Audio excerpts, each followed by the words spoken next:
Thomas chuffed along the branch line, thinking about his new friend Jack. Puffed Thomas. Yesterday, Jack had broken the rules and had gotten into trouble. The pack was widening the road beneath the old quarry bridge. Jack and Alfie were loading Max. Dust and dirt flew everywhere.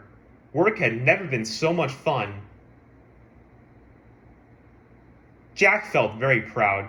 He worked hard, been very good, and followed all the rules. But he was still worried Miss Jenny wouldn't let him stay. Ned the steam shovel was cheerfully clearing rocks. Ned had a big bucket and a big heart. Sometimes his bucket is too full, said Ned cheerfully. Thomas couldn't wait to get to the old bridge. He knew the pack was working there. He could see how Jack was doing. Back at the site, the foreman shouted, cried Jack.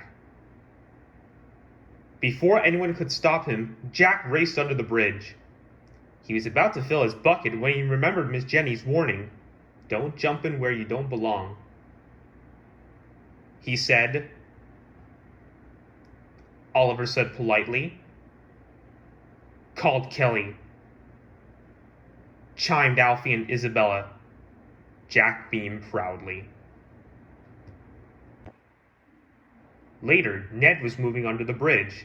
His oiler had told him to lower his crane arm. Then there was trouble. Ned hadn't lowered his crane arm far enough. It knocked loose the important keystones. The bridge started to crumble.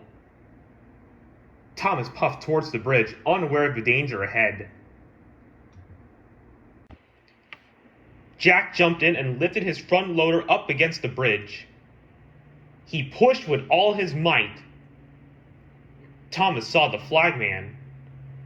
His driver applied the brakes, but it was too late.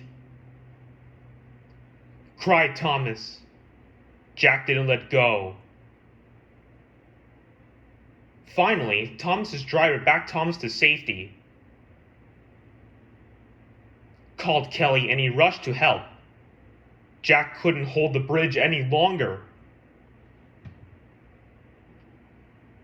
Thomas brought Jack back to the yard. Jack was afraid Miss Jenny would be cross with him. After all, he had jumped in and damaged his arms. But Miss Jenny was pleased. She said. Thomas chuffed. Miss Jenny grinned. Laughed Kelly.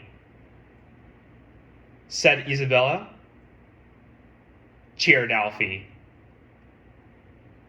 Jack was so happy he couldn't think of anything to say, so he just revved his engine and bounced his bucket. As Thomas steamed towards Titmuss Sheds, he felt very happy. He said,